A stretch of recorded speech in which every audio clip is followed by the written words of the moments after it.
4단원 가역 반응과 비가역 반응을 살펴볼게. 가역 반응, 비가역 반응. 이것을 쉽게 구분할 수가 있거든. 즉, 화살표 방향을 보면 돼.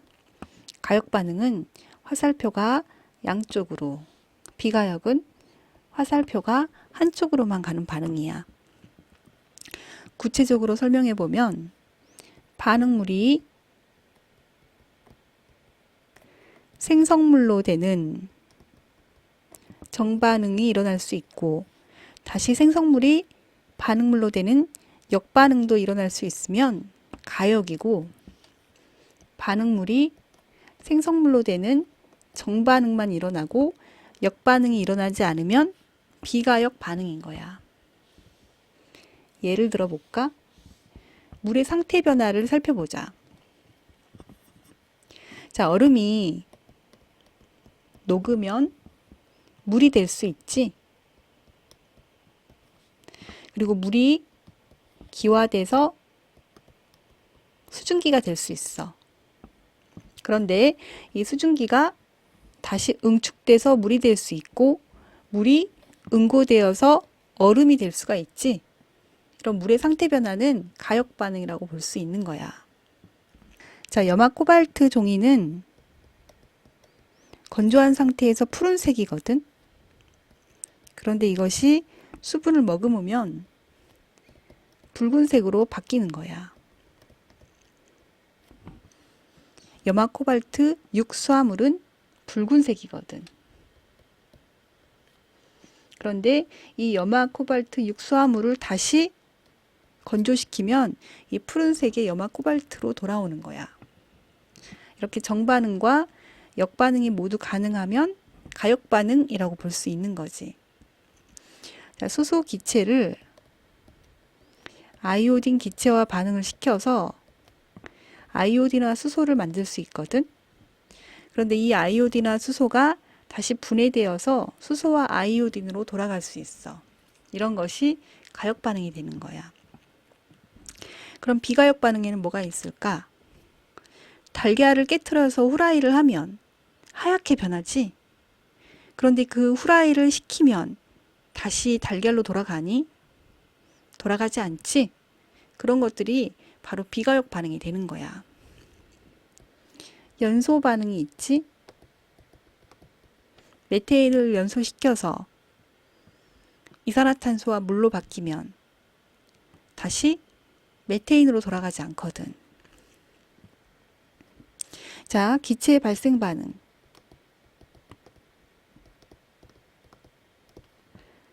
염산에 아연 금속을 넣으면 수소 기체가 발생을 하면서 날아가게 되거든. 그러면 다시 금속과 염산으로 돌아가지 않는다라는 거야. 또 강산과 강염기의 중화 반응. 우리가 알고 있는 이 염산과 수산화나트륨의 중화 반응을 하면 물이 생성이 되거든. 이러한 반응은 비가역 반응이야. 그리고 앙금 생성 반응. 이러한 것들은 한쪽 방향으로만 이루어지는 비가역 반응이라는 거지. 어때? 가역 반응과 비가역 반응을 구분할 수 있겠니? 물적 평형에 대해 알아볼까? 평형 상태에 도달을 했을 때 움직인다라는 거거든. 평형이 움직인다. 자, 우리가 용기에 물을 받아 놓으면 어떠니? 며칠이 지나면 물의 양이 점점 감소하다가 없어지게 되거든. 근데 이번에는 밀폐된 용기에 물을 채워 놓으면 어떨까? 물의 양이 점점 감소하는데 어느 순간 더 이상 물의 양이 변화가 없게 되는 거거든. 이때는 더 이상 증발이 일어나지 않는 것일까? 자, 밀폐된 용기에 물을 담아 놓으면 물이 증발을 하게 되지. 수증기가 생겨나면 이 수증기가 다시 물로 응축될 수 있어. 처음에는 이 증발 속도가 응축 속도에 비해서 크거든.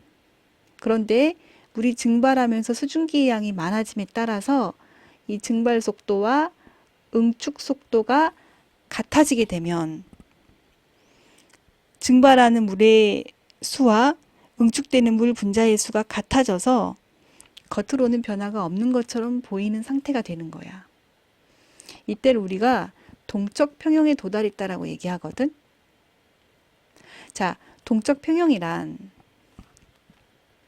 정반응 속도와 역반응 속도가 같아서 겉보기에 변화가 없는 것처럼 보이는 상태를 말하는 거야. 즉, 평형에 도달을 해서 겉으로 보기에는 변화가 없는 것처럼 보이지만 정반응과 역반응이 같은 속도로 계속 일어나고 있다는 것을 의미하는 거지. 자, 방금 물의 증발과 응축을 그래프로 한번 나타내 볼게. X축을 시간, Y축을 속도라고 해보자. 자, 증발 속도는 일정했어. 그런데 응축 속도는 어떠니? 처음에는 0이었다가 점점 증가하면서 일정해지게 되거든. 자, 이 지점을 봐봐. 증발 속도와 응축 속도가 같아지는 이 지점에서 바로 동적 평형이 이루어진 거야. 이해가 되니?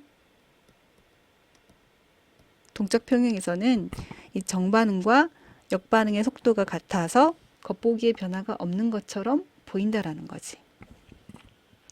그럼 두 번째, 설탕의 용해와 속출을 살펴보자. 설탕을 물에 녹이면, 즉 용해되면 설탕물이 되고, 자, 설탕물에서 다시 설탕이 속출될 수도 있거든. 자, 여기 물에 설탕을 넣어보자.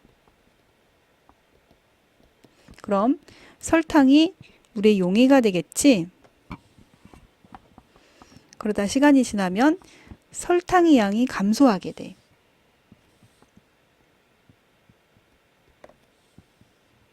그런데 설탕이 더 이상 녹지 않고 일정하게 유지가 되는 그 지점에 도달을 하는 거거든.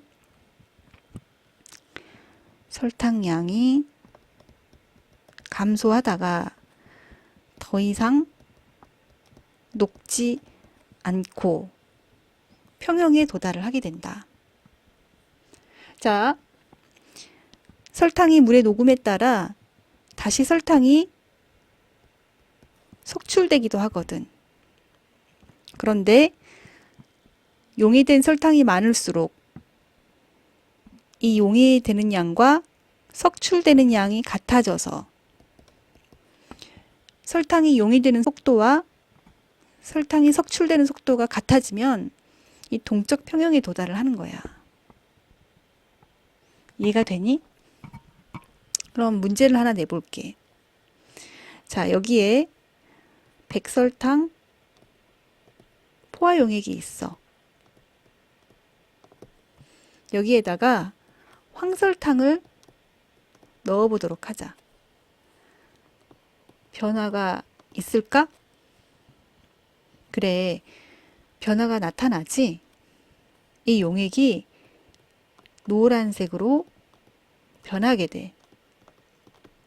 즉, 설탕의 용해와 석출은 정적 평형이 아니라 동적 평형이기 때문에 용액이 노란색으로 변한다라는 것을 알 수 있는 거지.